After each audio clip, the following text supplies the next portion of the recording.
आइए सबसे पहले उत्तराखंड के मुख्यमंत्री पुष्कर सिंह धामी को सुन लेते हैं। कि घिनौनी करकट किसी भी कीमत पर सहने योग्य नहीं है, बर्दाश्त करने योग्य नहीं है।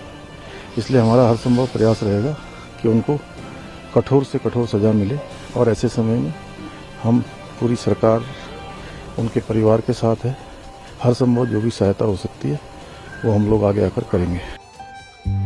नमस्कार, मेरा नाम नकुल चतुर्वेदी है और आप देख रहे हैं एन भारत। उत्तराखंड के मुख्यमंत्री पुष्कर सिंह धामी को आप सुन रहे थे। ये बयान बहुत पुराना है, लेकिन आज मैं ये बयान आपको इसलिए सुना रहा हूं क्योंकि ये बयान आज सुनना बहुत आवश्यक हो जाता है। 18 सितंबर 2022 का वो दिन मैं आपको दिखाता हूं तस्वीरों में। 18 सितंबर 2022 का वो दिन जब उत्तराखंड की बेटी अंकिता भंडारी की हत्या कर दी गई थी, उसे नहर में फेंक दिया गया था। इस घटना के बाद पूरे उत्तराखंड में गुस्सा था, पूरा उत्तराखंड सड़कों पर उतरा था। बीजेपी नेता के बेटे पुलकित आर्य पर इस पूरी घटना को अंजाम देने के आरोप लगे थे। इसके अलावा उन वीआईपीज के चक्कर में अंकिता भंडारी की हत्या की गई थी, जिनको स्पेशल ट्रीटमेंट देने के लिए अंकिता पर दबाव बनाया जा रहा था।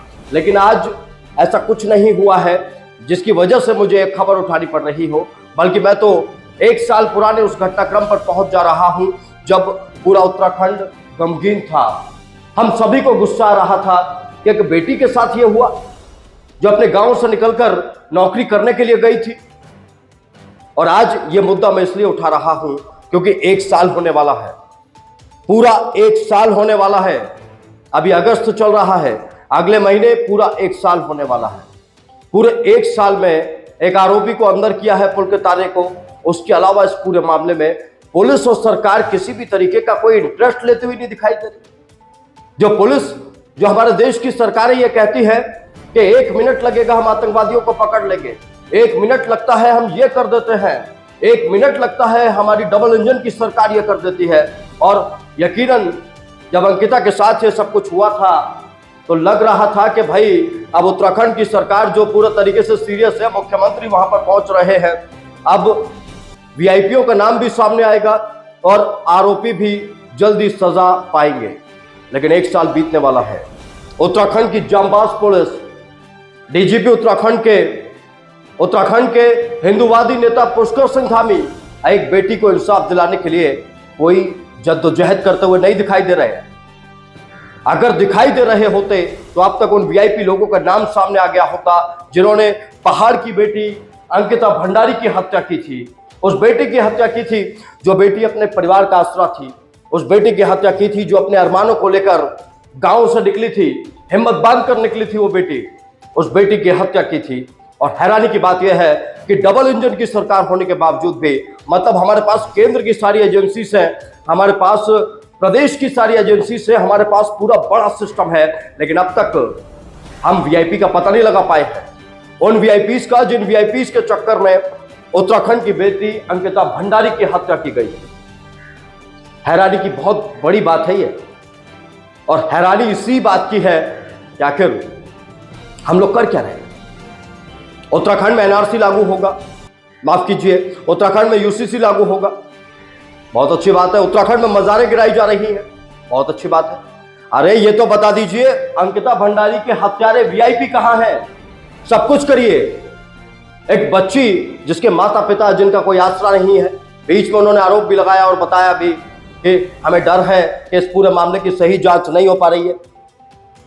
ये लोग कहां हैं? इनके वीआईपी कहां हैं? अंकिता भंडारी बच्ची के हत्यारे कहां हैं? पुलकित आर्य को अंदर डाल रखा है, ठीक है, पुलकित आर्य सब संवर करा रहा है, वो अपना आनंद ले रहा है कानून व्यवस्था का, लेकिन वो वीआईपी लोग कहां हैं? इस बात का पता उत्तराखंड सरकार क्यों नहीं लगा पाई है? मैं अंकिता के नाते से बोल रहा हूं, इस देश की बेटी के एक भाई के नाते से यह बात बोल रहा हूं और एक पत्रकार के नाते से भी यह बात बोल रहा हूं कि अगर सिस्टम इतना मजबूत है, अगर डबल इंजन और ट्रिपल इंजन की सरकारें बहुत तेजी से काम करती हैं, तो अब तक अंकिता भंडारी के हत्यारे वीआईपी देश के सामने क्यों नहीं आए और उत्तराखंड के सामने क्यों नहीं आए? मैं जानता हूं आने वाले वक्त में जब चुनाव आएंगे तो आप मुद्दे उठाएंगे, अलग अलग मुद्दों पर चर्चा होगी और जनता जाएगी और आपको वोट करेगी। लेकिन उस जनता को यह कौन बताएगा कि ये वीआईपी, हत्यारे वीआईपी कहीं इसी सिस्टम का तो हिस्सा नहीं? कहीं वो इसी सिस्टम के लोग तो नहीं थे जिनकी वजह से उत्तराखंड और पहाड़ की बेटी अंकिता भंडारी मारी गई? उसकी हत्या कर दी गई। ये तमाम सवाल अब उत्तराखंड की जनता पर मैं छोड़ता हूं और मैं उत्तराखंड की जनता नहीं, देश की जनता से भी ये बोलना चाहता हूं कि खून में उबाल ऐसा रखिए कि अगर दर्द हुआ है तो उस दर्द के निवारण तक हम ना रुकें, उस दर्द के निवारण की समस्या के समाधान तक हम ना रुकें। लेकिन हम लोग करते क्या है, 4 दिन चिल्लाएंगे, प्रदर्शन करेंगे, हंगामा करेंगे, हम ये कर देंगे, हम वो कर देंगे, और उसके बाद शांति से बैठ जाएंगे। इन लोगों को छोड़ देंगे उसी तरीके से काम करने के लिए जिस तरीके से ये तमाम लोग, सिस्टम वाले लोग, नेता लोग आज तक काम करते आए हैं। और मुख्यमंत्री जी, आपसे तो खैर न अपेक्षा है ही नहीं जनता को, क्योंकि जनता ने आपको चुनाव में जिताया नहीं था, आपसे कोई अपेक्षा नहीं है। लेकिन बीजेपी की अपेक्षाओं को तो कम से कम पूरा कर दीजिए। जो वीआईपी थे उनके नाम आगे लाने में जिस तरीके से आप उस वक्त तो दुख दिखा रहे थे, पुराना वीडियो में दिखाइए जरा, पुराना वीडियो, आप दुख दिखा रहे थे जिस तरीके से, उस तरीके से आप तो काम कर लीजिए।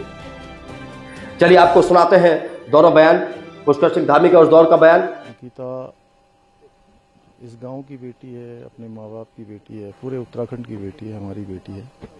उसको न्याय मिले, उसके न्याय के लिए जो भी जरूरी कार्रवाई है वो सारी की सारी हम करेंगे, क्योंकि उत्तराखंड राज्य के अंदर इस प्रकार का जघन्य अपराध, इस प्रकार की घिनौनी करकट किसी भी कीमत पर सहने योग्य नहीं है, बर्दाश्त करने योग्य नहीं है। इसलिए हमारा हर संभव प्रयास रहेगा कि उनको कठोर से कठोर सजा मिले, और ऐसे समय में हम पूरी सरकार उनके परिवार के साथ है। हर संभव जो भी सहायता हो सकती है वो हम लोग आगे आकर करेंगे। हम अभी बिकॉज हमारा एविडेंसेस कैसे हमें मिल रहा है वैसे हम आगे बढ़ेंगे। हमारा पूरा प्रयास रहेगा 100% कितना भी अक्यूज्ड है इसमें, सो उनको बिल्कुल मैक्सिमम पनिशमेंट को इंश्योर करने के लिए हमारा पूरा प्रयास रहेगा। ये मुकदमा है, हम फास्ट ट्रैक कोर्ट में भी इसको लेके जाएंगे सो दैट उनको जल्दी भी न्याय मिले। तो कुल मिलाकर कहने का मतलब यह है कि सिस्टम अपनी मनमानी करता है, पहले भी करता आ रहा था, आज भी कर रहा है। मोदी जी के आने के बाद भी कुछ नहीं बदला है, हरीश रावत के जाने के बाद भी कुछ नहीं बदला है। कहते हैं कि सिस्टम अपने तरीके से काम करता है, वो नेताओं को अपने तरीके से चलाता है, लेकिन आज सिस्टम जो कर रहा है ना, वो लोगों की आकांक्षाओं से बिल्कुल परे है। जो लोग चाहते हैं, जो लोग इस उम्मीद में नेताओं को वोट देते हैं कि उनके साथ इंसाफ होगा, अगर उन लोगों के साथ इंसाफ नहीं होगा, प्रदेश की जनता के साथ धोखा होगा, प्रदेश की बच्चियों के साथ धोखा होगा, उनके भरोसे के साथ धोखा होगा, नहीं चल पाएगा इससे। फिलहाल मैं स्वागत है, नमस्कार, जय Hind. You can see these are some very dramatic.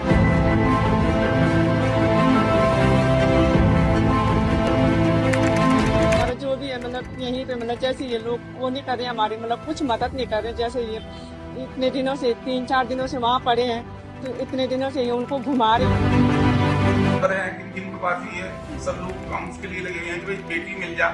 100% कितना भी अक्यूज्ड है इसमें, सो उनको बिल्कुल मैक्सिमम पनिशमेंट को इंश्योर करने के लिए हमारा पूरा प्रयास कि उनको कठोर से कठोर सजा मिले, और ऐसे समय में